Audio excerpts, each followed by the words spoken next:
Want help to grow your business?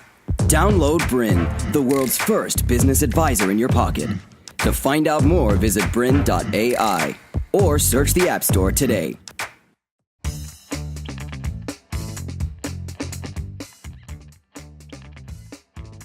Hey, this is Peter Moriarty and welcome to Google Made Easy. I'm super excited to have you here today because we're going to be talking about how you can use Gmail in your business to get the most out of your email and get a whole bunch more productive. So listen in. If you're at home, there's two quick things I want to tell you about. Number one is make sure that if you've got an extra computer and you want to follow along, you want to implement with us, this is going to be a implementation-rich presentation. So grab out your computer or another screen, make sure you're ready to go and follow along. And number two, if you'd like to share in the conversation with the community, use the hashtag Google Made Easy on your preferred social network, and you can add your questions, comments, and feedback, and the Business Blueprint team and myself will be able to continue the conversation with you there. So let's jump into what are we going to be covering in this episode. Super exciting. Number one, we're going to start with the problem with regular email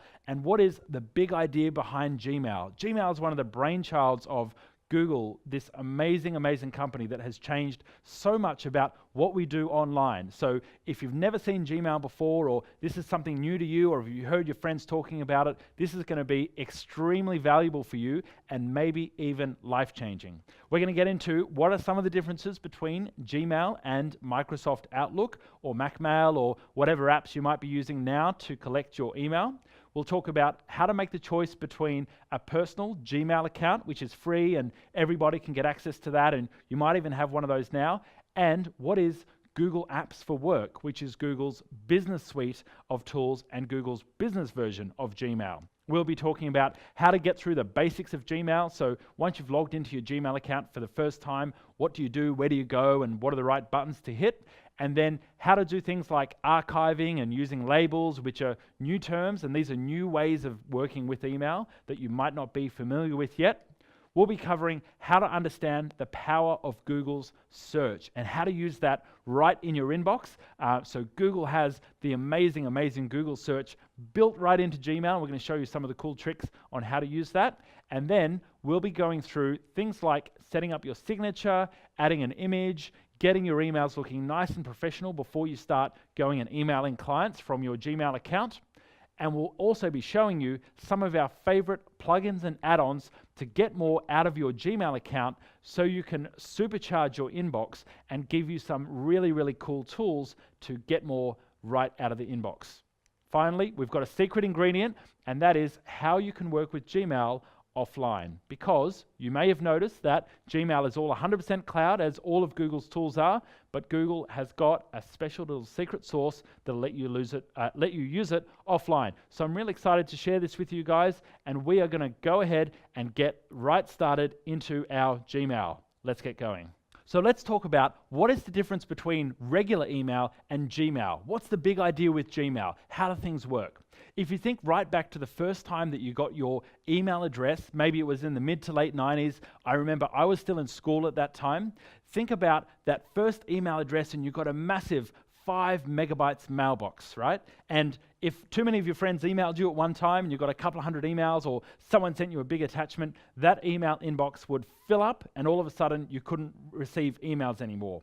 Now, unfortunately, email hasn't really changed in the last 20 years. Yes, there have been some small changes with the apps that we use and those kind of things, but using email still really has the same kind of limitations. If you're using Microsoft Outlook, even with a small business server, or maybe you're using Macmail on your computer, we still have the same kind of problems for a business owner that receives hundreds and hundreds of emails per day. Over time, once you've got thousands of emails in your inbox, your computer starts to slow down. And really, the only way to get your email client working quickly again is to clean out the old emails by maybe archiving or deleting them, or maybe you do the kind of spring cleaning method where you let them all build up and then in one big hit you do a big purge and get rid of them. But that's not always really practical for us because number one, we need to keep the emails that we receive, especially as business owners, because if there's litigation or we need to refer to a quote that we sent somebody 3 years ago, it might be a good idea for us to be able to search and retrieve those old emails and have access to them. But also, number two, we can't deal with having poor performance in our email client. I can't put up with having an email client that's crashing or running slow or has search that doesn't work. I just don't have the time to deal with that because I've got a business to run. So Gmail has changed a few of the key ways that we work with working with our email. Now, number one, the most important thing that Gmail is different by. Gmail runs 100% in the browser, which means that 100% of your email working is going on Google's servers, and Google's got their network of server farms and supercomputers that run all the back end, and we're just viewing Gmail, if you like, through a window with our computer browser. So we're putting in search terms and we're replying and we're adding images and those kind of things to Gmail, but all of the hard work is not being done on our computer. It's being done through the magic of the cloud on Google's servers. And what that means for us is no matter how many emails are in our inbox or in our archives or in our labels or our folders in Gmail, Gmail is still going to perform super zippy, which is excellent. And that's a key difference between using other mail platforms. The other great thing about Google is because Google are the kings of search, it means that any searches that I run are going to be instant and are going to show up straight away because Google's got their advanced search algorithm powering the search behind Gmail. Now, what this means in real-world terms is instead of waiting for searches to run and time out or trying to file stuff into folders so you can save all your important emails just so you can manually delete all the trash, they're very inefficient ways of working. And so Gmail completely changes the game and changes the way that we access our business email as well as our personal email. So let's talk specifically about some of the differences between Gmail and Microsoft Outlook. Now, obviously, one of the key differences that I've already spoken about is the fact that Gmail stores everything online, so it means that your computer is not doing the heavy lifting, Google's doing all the heavy lifting for you.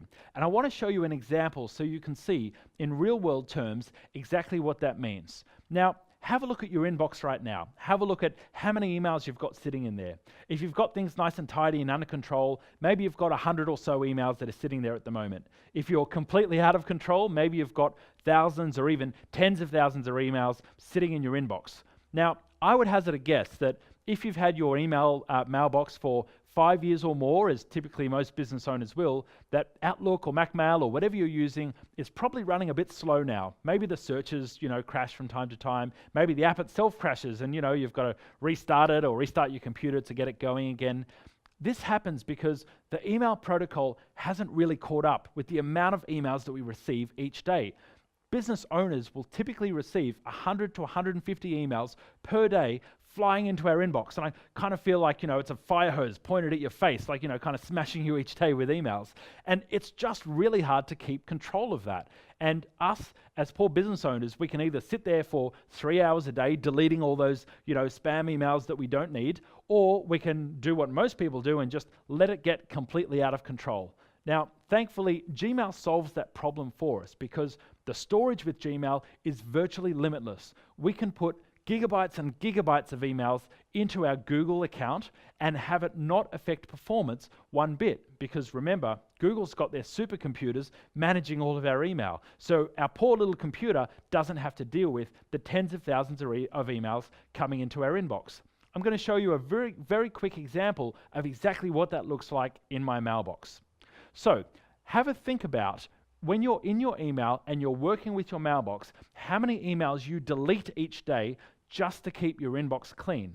And that's a habit that we've picked up because, we've been using Outlook for so many years and we've never really changed from when we first got our email addresses back in the late 90s. We're still in this habit of trying to delete things to keep them clean.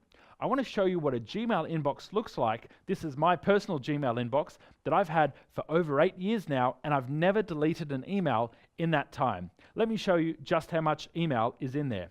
So I'm going to go ahead and go right into my Gmail inbox here. You can see here, this is my Google for Work business account. So I've got peter@itgenius.com.au, my business domain. And if I go ahead and go to my spam, if I go ahead and go to my all mail folder, which is a full archive of all of my emails sent and received, you'll see here that I've got over 200,000 emails right there in my all mail archive folder, which is a phenomenal amount. That's literally 8 years of never deleting anything. Now imagine how slow Outlook or Macmail would be with that much email in there.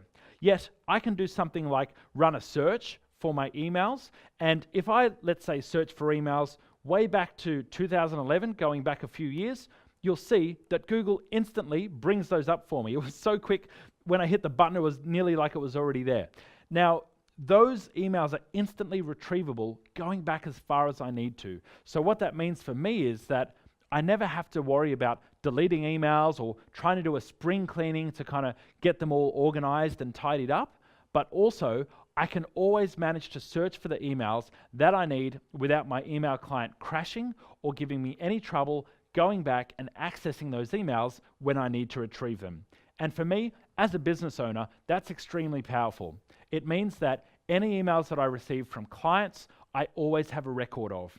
It means that if I need to go 5 years back because of litigation or a question from a client or a quote that I sent off years ago that someone's asking me for a similar price on, I can go ahead and search for those with ease without having to worry about emails being archived or what computer they're stored on, or if my server crashes, losing them or anything like that. I've got access to all of my emails across all of my devices, and I see the same interface, and I can search and retrieve the same emails whenever I need to. So now we've talked a little bit about the difference between... To continue enjoying this presentation, download BRiN, the world's first business advisor in your pocket. To find out more, visit BRiN.ai or search the App Store today.